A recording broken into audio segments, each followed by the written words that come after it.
तो स्टोरी ऐसे है कि एक बार एक राजकुमारी थी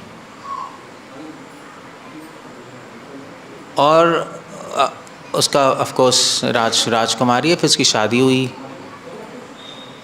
और उसका बच्चा हुआ। मगर वो राजकुमारी जो थी उसका किसी और से प्रेम था। मगर वो अब राजकुमारी है, उसका फिर किसी से विवाह हो गया, तो कोई राजा था उससे विवाह हुआ, क्वीन बन गई और उसका बच्चा भी हो गया। मगर उसका प्रेमी कोई और था। तो उसने अपने प्रेमी से बोला ठीक है हम दोनों भाग जाएंगे, तो तू क्या करियो, तू राजा का मर्डर करती हो, जैसे आजकल मूवीज़ में दिखाते हैं, आजकल तो लाइव भी हो रहा है मूवीज़ में क्या है, तो इसका मर्डर कर दिया और हम दोनों भाग जाएंगे। तो उसने ऐसे ही किया, उसने आकर रात को इन दोनों ने मिलकर राजा का मर्डर किया और भागे उसके साथ बच्चे को छोड़कर। फिर भाग के वो जंगल में गए। जंगल में एक खंडर सा था, थोड़े थक गए थे भागते भागते, क्योंकि पीछे से तो फिर सिपाही भी आएंगे पकड़ने के लिए, क्योंकि राजा का खून हो गया, पता लग गया पीछे से रानी गायब। तो सब ढूंढने आए, तो ये लोग यहाँ पर खंडर में रुक गए रात को। तो खंडर में क्या हुआ, खंडर में जब रात को थोड़ा रेस्ट करे तो एक सांप आया और उस सांप ने उसके प्रेमी को डस लिया और वहीं death, on the spot death हो गई। तो राजकुमारी ने कहा ये तो गड़बड़ हो गई, ये तो मेरा हस्बैंड भी गया और प्रेमी भी गया, मैं तो बीच में लटक गई, अब रात हो गई। मतलब बहुत रोई, उसने कहा ये क्या हो रहा है भगवान मेरे साथ, मैंने अपने ही पति का खून करा दिया। तो उन्होंने कहा हम दोनों तरफ से चले गए, क्या करूं मैं। तो बहुत दुखी थी, सो गई। सुबह उठी तो वहाँ पे एक धोबी आया, तो उसने देखा ऐसी पड़ी हुई है, उसको क्या पता राजकुमारी नहीं, पूरे भाग के निकले तो सारी साड़ी वाड़ी तो ऐसी फट गई उसकी, ऐसी नॉर्मल सी। तो उसने उसकी मदद की और उसको ले गया अपने साथ, उसको ले गया और उससे फिर उसने शादी कर ली। अब क्या करेगी वो तो क्या करेगी, तो उससे शादी कर ली उसने। तो पहले राजा फिर प्रेमी, अब ये शादी करके रहने लगी। तो उसने कहा अब तो अपना जीवन बिता रही थी, उसने कहा अब तो चलो क्या है, अब तो जीवन अब ऐसे ही काटना पड़ेगा, अब क्या कर सकते हैं। तो अब वो अपना रह रही थी, तो वहाँ पे एक बहुत सुंदर लड़का आया घोड़े पे। तो वो उसको देख के उसका मन वहाँ चला गया। अब उसका भी दिमाग में कुछ क्रैक होगा पता नहीं, पहले एक राजा के साथ लगी है, फिर प्रेमी के साथ, फिर धोबी के साथ, अब उस लड़के पे उसका मन चला गया, बड़ा सुंदर था। तो उसने लड़के को पटाकर उससे शादी कर ली। और वो लड़का एक किंग था। अब ये भी क्वीन थी, तो सुंदर तो थी, क्वीन तो थी ना, कोई छोटे घराने से तो नहीं थी, बहुत सुंदर थी। तो उस राजा का भी दिमाग आ गया इस पे, उसका भी मन कर गया। तो दोनों ने शादी कर ली, फिर से रानी बन गई वो। तो अब देख लो कहाँ से रानी थी, वहाँ से निकली, फिर यहाँ प्रेमी के साथ भागी, ये मर गया, फिर धोबी की वाइफ बन गई, फिर से अब रानी बन गई वो। किस्मत का खेल क्या है। तो फिर वो रानी बन गई, तो राजा तो हुआ शादी वादी। तो उसके बाद वो अपना, उनकी फर्स्ट नाइट थी शादी के बाद, तो अपना लेटे हुए थे बेड पे। तो उसने कहा कि तुम्हारी हिस्ट्री क्या है। तो उसने पूछा मुझे पता नहीं, हमने तो लव एट फर्स्ट साइट हो गया, हमने शादी कर ली। तो इस रानी ने बताया अपनी, तो उसने कहा पहले तुम बताओ। तो रानी ने बताया देखो मेरा तो ऐसा हो गया था, ऐसा हो गया था, ऐसा हो गया, मैं इतनी ऐसी हूँ, अब मैं चलो तुम्हारे साथ शादी हो गई। तो उसने कुछ कहा नहीं, उसको कुछ बस सुना मगर अनसुना कर दिया, मतलब समझ नहीं आया। तो फिर ठीक है, फर्स्ट नाइट थी, फर्स्ट नाइट हो गई उनकी अपने आराम से खुशी खुशी। फिर उसके बाद सेकंड तीसरा दिन हुआ, अपना आराम से रह रहे हैं। तो तीसरे दिन उसके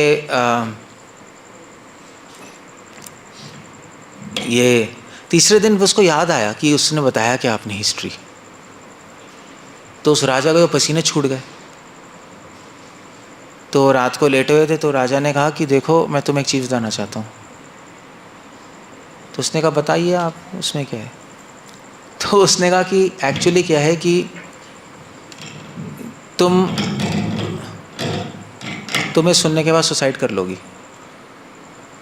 तो उसने कहा नहीं नहीं बता दीजिए बता दीजिए। तो उसने बोला कि एक्चुअली क्या है कि जिस बच्चे को तुम छोड़ के आई थी मैं वही हूँ। मैं तुम्हारा बच्चा ही हूँ। उसके तो पसीने छूटे। उसने कहा ले मेरी क्या किस्मत है, मैंने अपने पति का खून किया, मेरा प्रेमी मर गया, धोबी से शादी की, उसके बाद तुझसे अफेयर किया और तू मेरा बेटा ही निकला, अपने बेटे से शादी कर ली। वो तो पागल हो गए, वो भागी, उस सुसाइड करने भागी। उसने कहा मुझसे टॉलरेट नहीं हो रहा, ये तो क्या किस्मत है मेरी। तो सुसाइड करने भागी, तो बस कूदने वाली थी नदी में, तो धोबी आ गया। वो धोबी ने उसका हाथ पकड़ लिया, तुम इन्हें क्या कर रही हो। तो उसने कहा मैं नहीं, मैं मरना चाहती हूँ, कोई फ़ायदा ही नहीं है रहने का, मैंने क्या कर दिया है, तो सारे पाप कर दिए मैंने। तो उसने कहा कोई नहीं, तुम मेरे साथ ही रह लो, अब किसी तरह जीवन, सुसाइड करना तो और महापाप है, एक और पाप कर रही हो तुम, कोई नहीं भूल लो मेरे साथ रहो। तो उसके यहाँ रहने लगी। फिर एक दिन तो अब वो रहने लगी, तो अब तो फिर से गरीब बन गई। तो फिर वो लेकिन जैसे औरतें जाती हैं ना गाँव में, पानी लेने नहीं आती घड़ा पकड़ के सर पे रखकर, तो वो अपना जा रही थी और औरतों के साथ घड़ा लेकर, फिर पानी भरा घड़ा सर पे लेके सब जा रही थी, घड़ा रख के नहीं जाते, जा रही थी। तो वहाँ से एक गधा आया, तो गधा आ रहा था, तो उनके बीच में घुस गया औरतों के। तो औरतें कहती है, और उसका मटका फूट गया, इसका भी फूट गया, और जो उसका औरतें थी उनका भी फूट गया मटका सर से गिर के। तो पहले ज़माने में ना पानी लेने के लिए बहुत दूर दूर जाना पड़ता था, ऐसे टैप में तो आता नहीं था एमसीडी की तरह।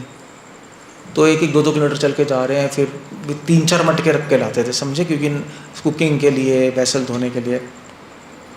सब टूट गए। तो उन्होंने कहा, तो उसकी फ्रेंड्स रोने लगी, ये क्या हो गया, अब दोबारा जाना पड़ेगा 1 किलोमीटर 1.5 किलोमीटर दूर, हमारी किस्मत ख़राब है, ये है वो है। ये हंस रही थी। तो सबने पूछा तू क्यों हंस रही है, तू पागल है क्या, दोबारा जाके हमें पानी लाना पड़ेगा। तो उसने कहा कि जो मेरे साथ हुआ है ना, उसके सामने ये दुख कुछ भी नहीं है। अगर तुम्हारे साथ वो हो जाए जो मेरे साथ हो जाए, तो तुम भी हंसोगी मेरी तरह इस पे। सो ये स्टोरी है। इस स्टोरी से क्या शिक्षा है, कोई बता सकता है क्या शिक्षा है स्टोरी से? ये चैतन्य चरितामृत में आती है स्टोरी। क्या शिक्षा है इससे, कुछ सोच के बताओ, कुछ क्या सीखने को मिल रहा है? क्या?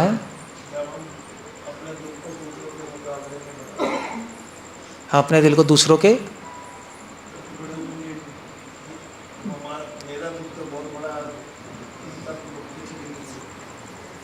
अच्छा, ठीक है, एक हो सकता है शिक्षा। क्या कह रहे हो, जब हम अपने दुख को बहुत बड़ा समझेंगे, दूसरों का दुख, तो उससे क्या होगा?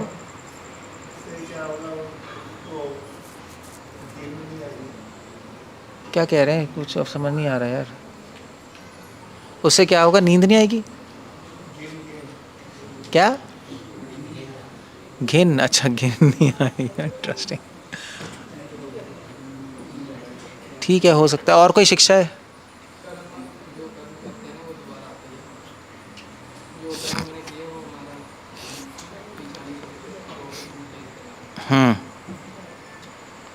ठीक है, ये भी शिक्षा है, वो भी है। एक शिक्षा तो यही है कि इस संसार में बहुत बड़े बड़े दुख हैं, और हर आदमी अपने दुख को बहुत बड़ा समझता है ना। मगर अगर आप संसार को याद रखोगे, इतने बड़े बड़े दुख हैं कि लोगों को तो खाना सामने है मगर खा नहीं सकता। ये हालत है। अब इस जो औरत को दुख मिला है वो आपकी लाइफ में तो कुछ भी नहीं हुआ, क्या हुआ है? सो इस दुख के सामने तो हमारे दुख भी कुछ नहीं है, नहीं। मगर इंसान अपने दुखों में फंसा रहता है, सोचता रहता है, एक हायर दुख को नहीं देखता। सबसे बड़ा दुख है जन्म और मृत्यु का, वो हमें दिखाई नहीं दे रहा। उस दुख के सामने, जन्म मृत्यु के सामने संसार के सारे दुख बहुत छोटे हैं। इसलिए जो साधु होते हैं, जो महान लोग होते हैं, जब उनके जीवन में दुख आता है तो वो हंसते हैं, और साधारण आदमी रोता रहता है, हाय ये हाय वो हाय वो। साधु कहता है ये क्या है, जन्मों जन्मों से हम जन्म मृत्यु में फंसे पड़े हैं, उसके सामने क्या है, थोड़ा लॉस हो गया, थोड़ा किसी ने कुछ बोल दिया, उसने कुछ कुछ कुछ कुछ आपकी इच्छा पूरी नहीं हुई, उस पर रोते रहते हैं। फिर हो गया एक शिक्षा तो ये। इसलिए कृष्णा गीता में कह रहे न सोचती न कांक्षती। इस संसार में कोई भी ऐसी चीज़ नहीं जिस पे दुखी होना चाहिए।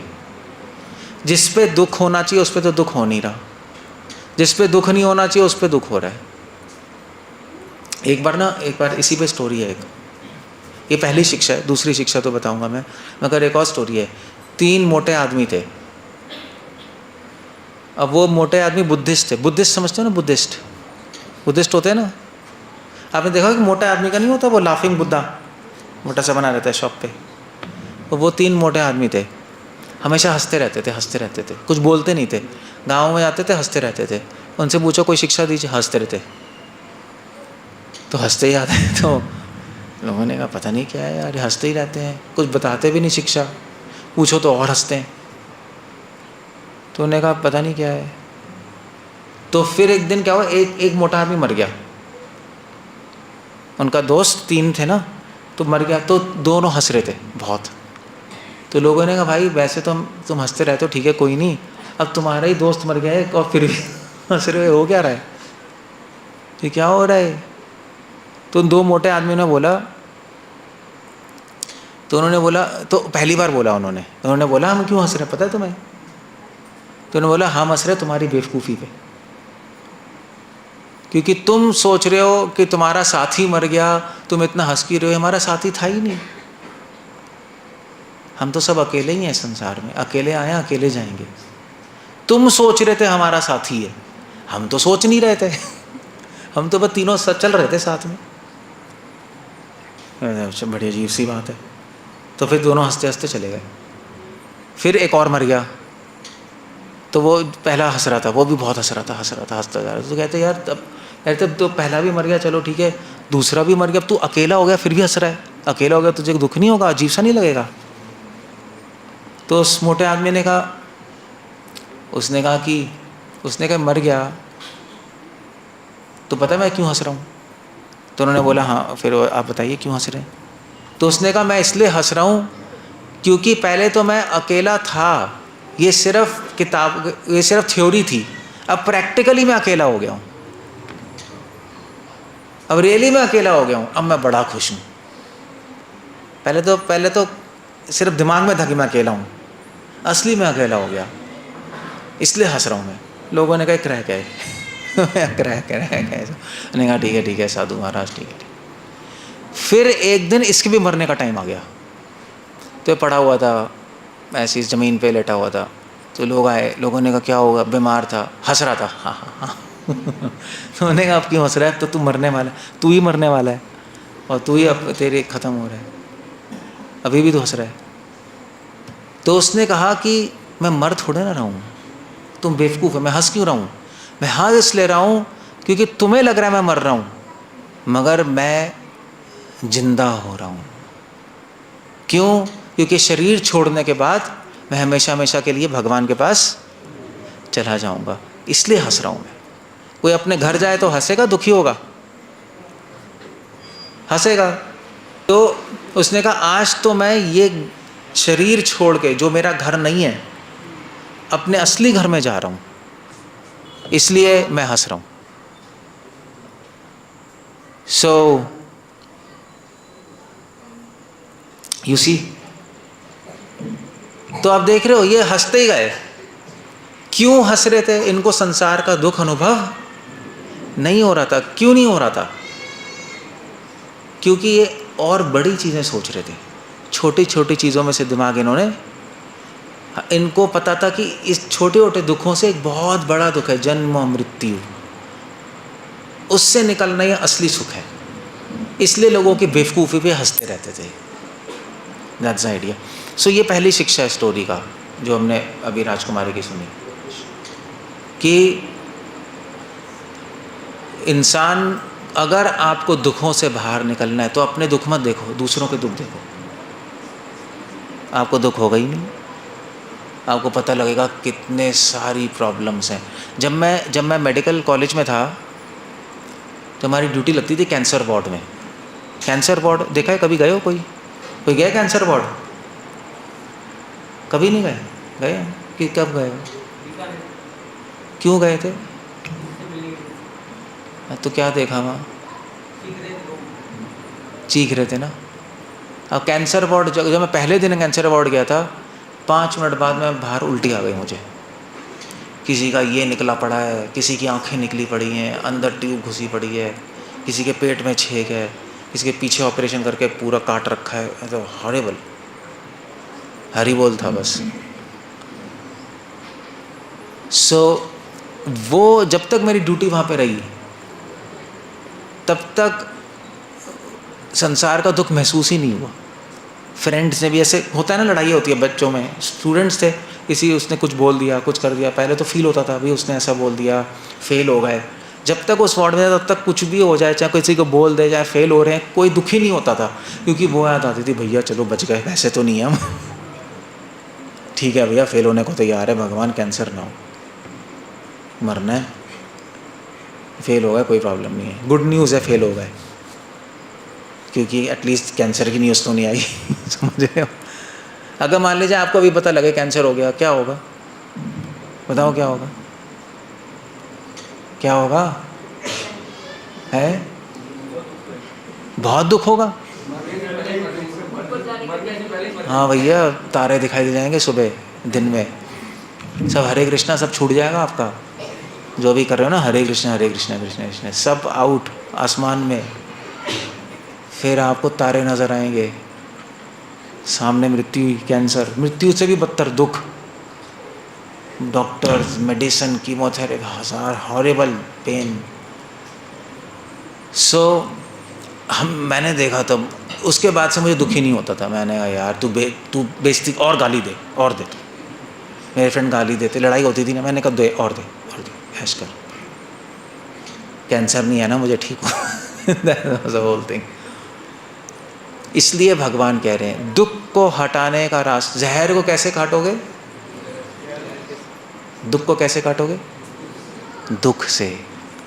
आप दूसरों का दुख देखो, संसार में दुख देखो क्या चल रहा है, उसको याद रखो, तो आपको पता लगेगा बहुत बेटर पोजीशन पे हो, बहुत बेटर पोजीशन पे हो। लोगों के साथ पता नहीं क्या क्या हो जाता है। अब ये स्टोरी में इस औरत के साथ क्या हुआ बताओ? अपने बच्चे से ही शादी कर ली, बताना आदमी का क्या हाल है, न हस्बैंड का खून, न बस से शादी, मतलब क्या आदमी, क्या दिमाग में बीत रही होगी, मेंटल टॉर्चर हो गया ना उसको बहुत तगड़ा। सो दैट्स ये पहली शिक्षा। दूसरी शिक्षा इसमें ये है कि आप कुछ भी प्रयास कर लो, आपकी किस्मत जहाँ ले जाएगी आपको पकड़ के ले जाएगी, छूट नहीं सकते आप उससे। उस रानी ने कभी नहीं सोचा होगा कि मैं प्रेमी के साथ भागूंगी, उसको सांप काट लेगा, फिर धोबी से शादी करूंगी, फिर ये लड़का आएगा, अपने बच्चे से शादी कर लूँगी, कभी सपने में नहीं सोचा होगा उसने। इसलिए किस्मत बड़ी या प्रयास बड़ा? क्या बड़ा है? किस्मत है। संसार के लोग सोचते हैं प्रयास ज़्यादा बड़ा है, हम मेहनत करके ये कर लेंगे वो कर लेंगे, ज़्यादा कुछ नहीं कर पाओगे। देखना जो होगा वो होके ही रहेगा, आप कुछ नहीं कर सकते। एक बहुत बड़े हमारे दिल्ली में एक डिवोटी थे, बिजनेसमैन, उसका लॉस हो गया बहुत बड़ा, तो हमारे एक डिवोटी एस्ट्रोलॉजर थे, तो वो उस डिवोटी के पास गया, एस्ट्रोलॉजर के पास, कि यार क्या करूं? तो एस्ट्रोलॉजर ने कहा तू अपना बिज़नेस चेंज कर ले, लोहे का बिज़नेस कर ले, तो बहुत चलेगा। उसका कपड़े का था, छोड़ के लोहे का बिजनेस, कहता नहीं मेडिसिन का था, कपड़े का था, लोहे का तो बहुत चलेगा। तो उसने कहा ठीक है, मगर उसने कहा कि तेरी कुंडली में लॉस ही लिखा है, फिर भी अगर तू लोहे का बिजनेस कर लेगा तो चल जाएगा, क्योंकि ये भी लिखा है। मगर तेरी कुंडली में पैसे नहीं है, अभी तेरी कुंडली में छिद्र दशा है। छिद्र दशा समझते हो? सब खत्म हो जाएगा, जीरो पे आ जाएगा तू। तो उसने कहा भैया मैं आज से ही लोहे का बिजनेस शुरू करता हूँ। गया, उसने लोहे का बिजनेस शुरू करने की कोशिश की, शुरू हुआ ही नहीं, शुरू ही नहीं हो पाया। कोई ऑब्स्टिकल, फिर ऑब्स्टिकल, वो कर ही नहीं पाया और सड़क पे आ गया। वो देख रहे हो आप? तो उसको रास्ता भी मिल गया, फिर भी नहीं कर पाया। ये किस्मत है, इसको कहते हैं किस्मत। एक और था, एक बंदा था, बहुत गरीब था। किस्मत के बारे में बता रहा हूँ। तो उसको, वो बंदा था बहुत गरीब था, अपने वाइफ के यहाँ रहता था, बहुत ही गरीब था, खाने को लाले पड़ गए। तो उसकी वाइफ ने कहा तुम राजा के पास जाओ, राजा से पूछो कि हमें थोड़ा सा कुछ सोने की मुद्राएं दे दे, हम अपना पेट तो पाल ले। राजा के पास गया वो, राजा से कहा प्लीज़ मेरी हेल्प कर दीजिए। राजा बड़ा दानी था, उसने कहा लो। उसने कुछ सोने की मुद्राएं दे दी, अपना जीवन चला लो। उसको लगा सही है, गलत नहीं है, भूखा है बेचारा। तो गया, रात को सोया बड़े खुशी खुशी, सुबह देखा सोने की मुद्रा गायब। वो ये क्या हो गया? उसकी वाइफ ने कहा। फिर राजा के पास गए, तो राजा से कहा भैया ऐसा गायब हो गई, पता नहीं किसने चोरी कर ली। राजा ने कहा ठीक है दोबारा लो। दोबारा गए, दोबारा सोए बड़े खुशी खुशी, सुबह फिर गायब। फिर राजा के पास गया कि फिर से गायब हो गए। तो राजा ने कहा, राजा को लगा कि, राजा ने सोचा कि झूठ तो नहीं बोल रहा होगा, क्योंकि अगर झूठ बोल रहा होता तो दूसरी बार आता नहीं, क्योंकि अगर झूठ पकड़ा जाएगा तो मारा जाएगा, हम गला काट देंगे इसका। तो मगर सही लग रहा है। राजा ने कहा ठीक है तीसरी बार लो। उसने सोने की मुद्राएं ली, राजा ने पीछा किया उसका भेष बदल के, और पूरी रात वो खड़े रहे कि कोई चोर आएगा उसको पकड़ लेंगे। तो उसने देखा कि भूत एक अंदर गया और सारे सोने की मुद्राएं लेके जा रहा था। तो राजा ने रोक लिया उस भूत को। राजा ने कौन है? तो उस भूत ने कहा मैं किस्मत हूँ। तो राजा ने कहा कि ये क्या है, तुम सोने की मुद्राएं लेके जा रहे हो, मैंने दान दी है। तो भूत ने कहा इसकी किस्मत में सोने की मुद्राएं है ही नहीं, इसकी किस्मत में अमीर बनना लिखा ही नहीं है, ये इसको भूखा ही रहना है इस जीवन में। तो राजा ने कहा ऐसा क्यों है, इतना तो बता दो। तो किस्मत ने कहा देखो आप राजा हैं इसलिए मैं आपको बता रहा हूँ, वैसे तो किसी को बताने का कोई पॉइंट ही नहीं है, हमारे अपने नियम है। तो आप ऐसा करो, अगर आपको सीक्रेट, मैं तो आपको बता तो नहीं सकता इसके बाद क्यों कर रहा हूँ, क्योंकि हमारी अपनी सीक्रेट है देवताओं की, मगर आपको जानना है तो यहाँ से 60 मील दूर एक गांव है, वहाँ पे एक बहुत बूढ़ा आदमी बैठा है 90 साल का। उससे पूछना कि इस गांव में एक आदमी था कोई मिस्टर शरीफ, वो कहाँ है वो और कैसा था। तो वो गया वहाँ पर, तो वहाँ पे बैठा हुआ था 90 साल का। तो उसने कहा आपके गांव में कोई आदमी है मिस्टर शरीफ? तो उसने कहा अरे वो तो मर गया, वो तो कमीना साला हरामज़ादा। उसने कहा वो तो बहुत ही गंदा था, वो एक वो नहीं कहते जो पैसे लोन पे नहीं देते, क्या कहते हैं तो, क्या बोलते हैं उसको, है हाँ ब्याज पे देते हैं ना, तो ब्याज देता था वो, और लोगों को लूटता था फिर ब्याज देकर, इतना गंदा था।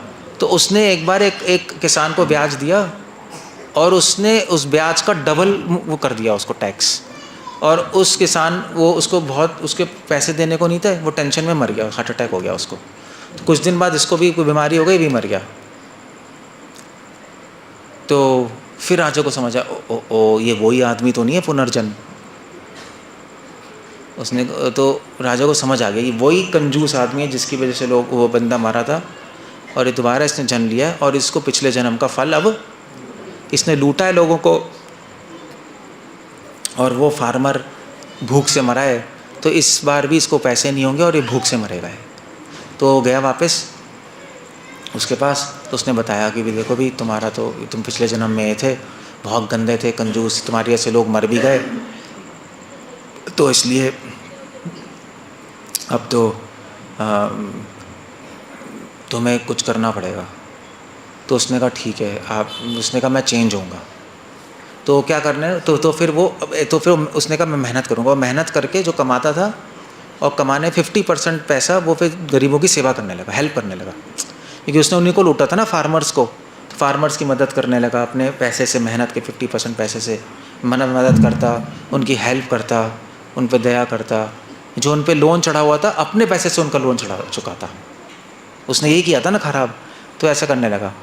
तो फिर 3 महीने बाद फिर राजा के पास गया, राजा ने उसको फिर से मोहरे दी, फिर आके सोया, गायब नहीं हुआ, क्योंकि उसने पिछली लाइफ का जो उसने खराब काम किया था, जो उसका स्वभाव था, उसने अब उस स्वभाव को बदल लिया। बट एनीवे पॉइंट ये है कि किस्मत ये होती है, समझे? किस्मत अगर खराब है तो वो होके ही रहेगा, आप कुछ भी कर लो। हाँ, इसने थोड़ा सा अपने आप को चेंज किया तो थोड़ा सा ऑल्टर हो गया, अदरवाइज कोई ऐसा तो नहीं है कि अमीर आदमी बन गया, ऐसा नहीं है। गरीब था तो गरीब ही रहेगा, थोड़ा सा उसको राहत मिल गई, दान पुण्य करके चलो भाई कुछ खाने को मिल गया, अदरवाइज गरीब ही रहा पूरे पूरे जीवन। सो इस तरह से होता है। एक अभी मैं पढ़ रहा था, एक औरत है अमेरिका में, कई केसेस है पुनर्जन्म के। तो उसको, तो वो जब बड़ी हुई 9 साल की, जब 10 साल की, तो उसकी बहन भी थी। तो उसका मन करता था अपनी बहन का खून कर दूं, उसका मन ही करता था ऐसा, बहुत द्वेष, लड़ाई हो गई बहन से, वो हो गई। तो उसने जाके पूछा ज्योतिष से कि क्या क्या चक्कर है। ज्योतिष ने बोला कि पिछले जन्म में तेरी बहन तेरी मालकिन थी और तुझे बहुत सताया था, इसलिए तुझे जन्म में उससे द्वेष है और उसको मारने का मन करता है। Now you see. सो पिछले जन्म से जो चीज़ें होती हैं वो हम कैरी करके लेके आते हैं। अब इस औरत ने कुछ किया होगा पिछले जन्म में, राजकुमारी ने, इसलिए इसके साथ ऐसी ऐसी घटनाएं हो गई। कोई कुछ बाई चांस नहीं होता, सब जो लिखा है वो होके ही रहता है। हम क्या कर सकते हैं? अगर हमारे जीवन में कोई लिखा है, अगर वो होके ही रहेगा तो हम कुछ भी ना करें क्या? हम क्या कर सकते हैं? जब हमारे साथ चीज़ें होती हैं तो हम उस चीज़ों में सही विवेक लगा के डिसीजन ले सकते हैं। ऐसे इस आदमी ने लिया, इसके साथ हुई चीज़ें, इसे सोचा नहीं यार मैं इतना गंदा था, मुझे अच्छा बनना है, वो हम कर सकते हैं। जो हमारे साथ चीज़ें होती हैं उससे हम शिक्षा लेके अपने आप को बदल सकते हैं, तब आगे के कर्म हमारे नहीं बनेंगे। ये कर सकते हैं हम। उस चीज़ को आप रोक नहीं पाओगे, जो आना है वो आएगा। मूर्ख जब वो चीज़ें आएंगी, प्रॉब्लम आएगी, तो वो रोता रहेगा, कोसता रहेगा। बुद्धिमान जो गीता पढ़ रहा है, नॉलेज है, वो उसे सीखेगा और अपने आप को बदलने की कोशिश करेगा। दैट्स ऑल, खत्म। अगर जीवन में आपका कोई दुश्मन है तो इसका मतलब पिछले जन्म में आपने उसको सताया है, तभी आपके पास आ रहा है वो, तभी बदला लेने के लिए आ रहा है। आपने कुछ बहुत बुरा किया उसके साथ। तो अब क्या करना है? तो आपको सीखना है कि आपके अंदर जो बुराई है उसको बदलो। इसका मतलब है आप में द्वेष थी भावना, उसको हटाओ। कैसे कर हटाओगे? दूसरों पे कृपा करके। उसका आपको कुछ करना पड़ेगा सॉल्यूशन, समझ गए? तो ये इंसान के पास ये बुद्धि है उसको डिकोड करने की। उसे समझो, चेंज करो, वो कर्म रुक जाएगा वहीं। कर्म के दुख इसलिए आ रहे हैं आपको समझाने के लिए, सिखाने के लिए, चेंज हो, वो लेसन है आपके लिए।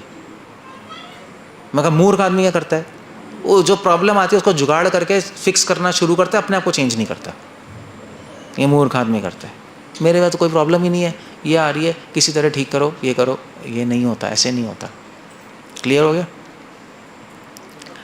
एक हमारे डिवोटी थे, उनको बहुत दर्द था हाथ में, पता नहीं कितने टाइम से ठीक ही नहीं हो रहा था। तो एक कोई डॉक्टर थे आयुर्वेदिक, तो उन्होंने कहा कि देख भाई ऐसा है, वो एस्ट्रोलॉजर भी थे। तो उन्होंने कहा देख ऐसा है कि पिछले जन्म में तूने इस हाथ से लोगों को बहुत मारा है, इसलिए तेरे दर्द हो रहे हैं यहाँ पर। तो अब तू इसी हाथ से लोगों की मदद कर तो ठीक हो जाएगा। तो उसने मदद करना शुरू किया, मतलब इस हाथ से मदद किया, दान देना शुरू किया, लोगों को हेल्प करना शुरू की, दर्द गायब हो गया। सो ये भी होता है। तो मनुष्य, हम स्थितियों को, परिस्थितियों को बदल नहीं सकते, वो आएंगी। हम अपने आप को बदल सकते हैं उन परिस्थितियों सीख कर। जैसे ही अपने आप को बदल लोगे, कर्म के चक्कर बंद हो जाएंगे, रुक जाएंगे, स्टॉप। ये करना है, इधर उधर भागने की ज़रूरत नहीं है। जुगाड़ कर लोगे, फिर दोबारा से कर्म आ जाएंगे। उस टाइम तो रुक जाएगा, आपको बीमारी आई सपोज, आपने दवाई ली, ख़त्म कर दी, मगर वो कर्म के फल तो रह गए। बीमारी से आपने रोक दिया ना, थोड़ा सा फल आ रहे थे, आपने रोक दिया, दोबारा से आएंगे किसी रूप में, फिर दोबारा से आएंगे। उससे आप एस्केप भाग नहीं सकते। वो एक ही तरीके से रुक सकता है, अगर आप अपने बीमारी क्यों आई है आप सोचो, आपका स्वभाव में कुछ प्रॉब्लम है जिससे बीमारी आई है, उसको बदलो तो ठीक हो जाएगा। ये दूसरी शिक्षा है। और तीसरी शिक्षा ये है इस स्टोरी से कि अल्टीमेट दुख इस संसार में क्या है? जन्म मृत्यु भी छोटा है। अल्टीमेट दुख इस संसार में भगवान से दूर रहना। इस दुख के सामने जन्म मृत्यु भी कुछ भी दुख नहीं है। हम भगवान से दूर बैठे हैं, भगवान हमारे साथ का है। आप सामने बैठे हो मगर साथ में थोड़े ना हो। सामने बैठना और किसी के साथ होना अलग है। आप सामने बैठे हो मगर भगवान के दिल में नहीं हो, उनको प्रिय नहीं हो, अभी दूरी है आप में और भगवान में। ये सबसे बड़ा दुख है, मगर ये समझना बहुत मुश्किल है, इस दुख को समझना। जिस दिन आपको समझ आ जाएगा इस संसार का सबसे बड़ा दुख है भगवान को भूल जाना एक क्षण भी, या भगवान से दूर हो जाना पाप की वजह से, भोग की वजह से, उस दिन आपको इस संसार का दुख ही नहीं लगेगा। सुख भी सुख नहीं लगेगा, सब खत्म। क्योंकि आपके मन में बस एक ही होगा, मुझे कृष्णा प्राप्त कैसे होंगे, उनके बिना मैं कुछ नहीं कर सकता। जैसे अगर आपकी सांस रोक दें तो आपको इस संसार का दुख नज़र आएगा? नज़र आएगा नहीं आएगा? आपकी सांस रोक दें, फिर आपसे कहें अरे भैया 1 करोड़ का लॉस हो गया, कुछ होगा? वो तो सांस लेने के झगड़ रहे हो। एक सुनाई 1 करोड़ का वो हो गया, भैया सांस छोड़, तू नाक छोड़ पहले मेरी। या आपको कोई बहुत अच्छी न्यूज़ आई, 1 करोड़ की लॉटरी खुल गई, कुछ होगा? आपका तो गला घोट रहा है, सांस बंद कर रहा हुआ है, कुछ भी नहीं होगा। आपको सांस चाहिए। पर ऐसे ही है, जिस दिन आपको पता लग गया भगवान को भूलना, सबसे मैं भूल चुका हूँ, ये सबसे बड़ा दुख है। भगवान को प्रिय नहीं हूँ, सबसे बड़ा दुख है। उस दिन इस संसार का दुख ही सुख सब खत्म हो जाएगा, बहुत छोटा बन जाएगा। फिर तो आपकी लाइफ का एक ही टारगेट होगा। जैसे सांस रोक दिया, सांस लेने टारगेट है, भगवान से मिलने का ही टारगेट होगा, किसी तरह उनसे मिलना है बस। ये स्टोरी की शिक्षा यही है। Okay, that's how it goes. Story up, time up, story time खत्म। कुछ पूछना है, कुछ कहना है? आई एंड अप। ये भक्ति है, मंदिर है।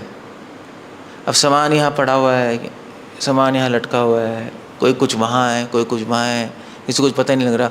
ये भक्ति तमोगुण में होती है, इसको तमोगुणी भक्ति कहते हैं। सीरियसली। सुबह भी लोग आके बीट बैग यहाँ रख देते हैं, रखते नहीं रखते हैं? देखा नहीं है यहाँ पे रखे हुए हैं बीट बैग? ये तमोगुणी भक्ति है। ये बनी नहीं जगह रखने के लिए, यहाँ पे हमने कुछ एक चीज़ बनाई है। कोई आला तो नहीं है रखने के लिए, वो रखने के लिए वो जगह है, वहाँ टांगना हो तो कम पड़ रही है तो एक और लगा देंगे, otherwise that's not the place to keep. अब रख रहे हो, पता ही नहीं लग रहा क्या चल रहा है। इसको तमोगुणी भक्ति कहते हैं। इससे पता है क्या होगा? इससे आप चैंटिंग करोगे, आपका मन लगेगा ही नहीं देखना, आपका कभी नहीं लग सकता। आप चाहे पूरे जीवन यहाँ के भागवतम पढ़ते रहो, कभी नहीं लगेगा। क्योंकि इसी से पता, क्रियाओं से पता लगता है आदमी की बुद्धि कैसे चल रही है। सो एनीवे, छोटे एग्जाम्पल है, सब गलतियाँ करते हैं, सब मिस्टेक कर रहे हैं यहाँ पर। मैं तो बोलता नहीं, बट अब मुझे ध्यान आया तो मैंने बोल दिया बस देखकर। क्योंकि आपको प्रैक्टिकल भी तो सीखना पड़ेगा। थ्योरी सीखते रहोगे तो कैसे चलता रहेगा। अब आप चक्कर है, आप लोगों की गलती नहीं है, सब सारी नौकरानियाँ काम कर रही हैं, आपको हैबिट ही नहीं है कुछ करने की।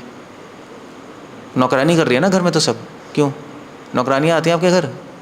सभी घर आती हैं, नहीं आती हैं? या माता जी वो भी नहीं करती कुछ, सब नौकरानियाँ हैं। नौकरानियाँ करती हैं सब, फीमेल्स भी यहाँ कर रही हैं, वो भी घूमती रहती है, वो नौकरानी के पीछे घूमती रहती है वो खुद ही कर ले वो ऐसा सिस्टम है। नौकरानी को बुलाया, वो 24 घंटे नौकरानी के पीछे घूमेगी, ये कर दे, वो कर दे। अबे खुद कर ले यार, वो करना नहीं है। उससे आदमी ना तमोगुण में जाता है। इसलिए सबों के घर में कूड़, कभी कुछ यहाँ पड़ा है, कभी कुछ यहाँ पड़ा है, सब अनसिस्टमैटिक। उससे माइंड का स्टेट पता लगता है। सो ध्यान, चलो घर में जो भी है जैसे भी है, मंदिर में एटलीस्ट आप मत करो, क्योंकि मंदिर में भी करोगे तो संसार में क्या करोगे? फिर तो ये डिस्कशन को कोई फ़ायदा नहीं है। जो मैं भागवत कर रहा हूँ मैं कर लो लूँगा, आपको मज़ा भी आएगा, बट आप कभी चेंज नहीं होगे। ये आप लोगों की स्टोरी नहीं है, ये इस्कॉन में हर व्यक्ति की स्टोरी है। इंडिया में, बाहर नहीं करते ज़्यादा, इंडियंस की स्टोरी है ये। कुछ आइडिया नहीं है क्या चल रहा है। So don't do it. ये जो इलेक्ट्रिसिटी का काम पड़ा है, ना हमारे ब्रह्मचारी देखते हैं, ना कांग्रीगेशन देखता है, कोई देख ही नहीं रहा, चलता जा रहा है बस। मेरे अकॉर्डिंग तो सभी तमोगुण में है। It's not a good way to do things. श्रृंगार आरती होती है तब भी कोई मंदिर को नहीं देख रहा। कौन देख रहा है मंदिर? भगवान देख रहे हैं। भगवान की ड्यूटी लगाइए, भगवान आप देख लो मंदिर में क्या चल रहा है। That's not a good thing. So okay, anyway, just एक नोट है नहीं आप लोगों के लिए। किसी को कुछ दिखाई दे तो आप लोग सही कर लो या बोल दो कि प्रभु जी इसको ठीक कर लें। नहीं, ये आइडिया तो ऐसे ही होता है। ठीक है, विल एंड अप देयर। हरे कृष्णा। श्रील प्रभुपाद की जय।